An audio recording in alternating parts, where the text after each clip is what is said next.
Hello hello friends, அனைவருக்கும் வணக்கம். நம்ம இப்போ மதுரை ஸ்பெஷல் உளுந்தம்பருப்பு சட்னி தாங்க இப்போ செய்ய போகிறோம். அதுக்கு நம்ம ஸ்டவ்வை ஃபஸ்ட்டு ஆன் பண்ணிக்கிடுவோம். சட்டி காயட்டும்.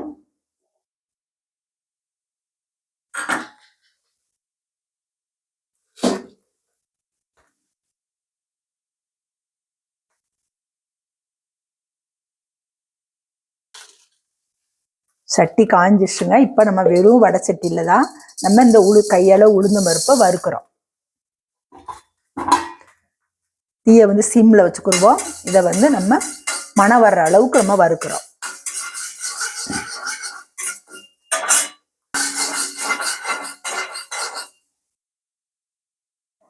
இப்போ உளுந்து வறுத்துருச்சுங்க, நம்ம எடுத்துடலாம். நல்லெண்ணெய் தாங்க எடுத்து இப்போ வதக்க போகிறோம்.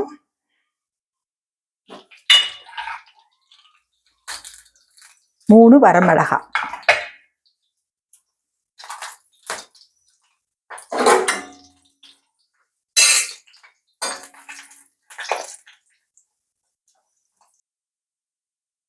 வரமிளகாய் எடுத்துட்டோம். புளி ஒரு கொட்டைப்பாக்கு அளவு,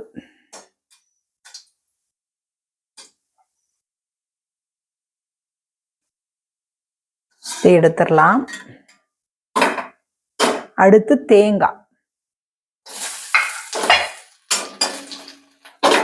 கழுவி சுத்தம் பண்ண கருவேப்பிலை,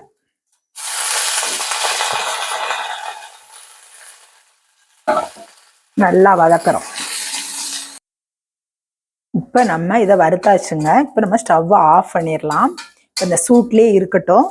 ஆறுனதுக்கப்புறம் நம்ம அரைச்சிட்டு வரலாம்.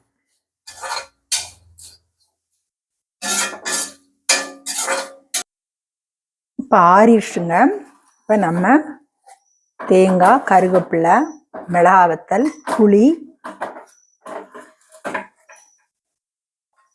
உப்பு, இதை ஃபஸ்ட்டு இதை அரைச்சிட்டு வர போகிறோம்.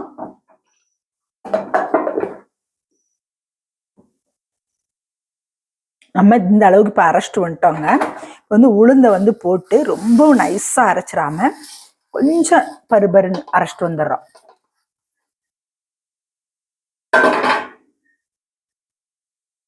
இப்போ நம்ம அரைச்சிட்டு வந்துட்டோங்க.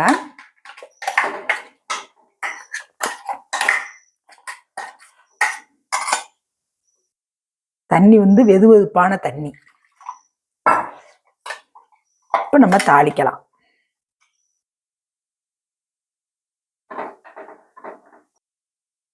தோசை அடுப்பில் வச்சுருக்கிறவங்க கொஞ்சம் எண்ணெய் ஊற்றிக்கலாம். எண்ணெய் காஞ்சிருச்சு. இதில் ஒரு 2 கடுகு,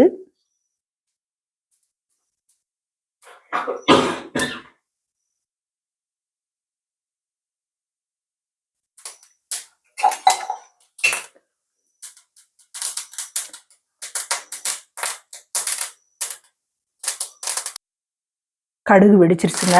இப்போ 2 கருவேப்பிலையை போட்டு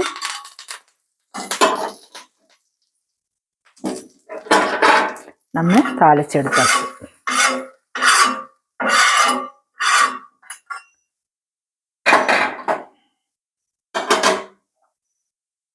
இப்போ நம்ம சட்னிக்கு தோசை ஊத்துறோம்.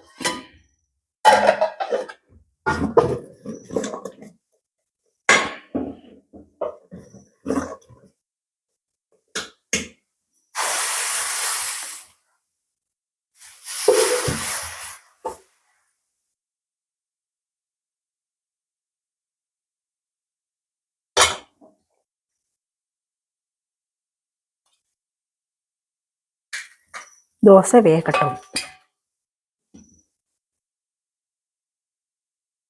இப்போ நம்ம தோசை எடுக்கலாம்.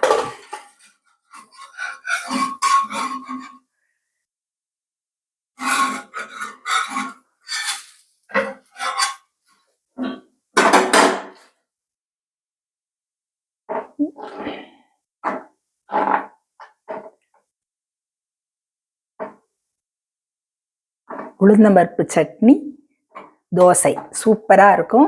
செஞ்சு சாப்பிட்டு பாருங்க. இன்னும் கூட கொஞ்சம் நீங்கள் புளி வேணா போட்டுக்கலாம். குறைச்சி தான் புளி போட்டிருக்கேன். செஞ்சு பார்த்துட்டு லைக் பண்ணுங்க, ஷேர் பண்ணுங்க, சப்ஸ்கிரைப் பண்ணுங்க, கமெண்ட்ல சொல்லுங்க. தேங்க்யூ. வாழ்க வளமுடன்.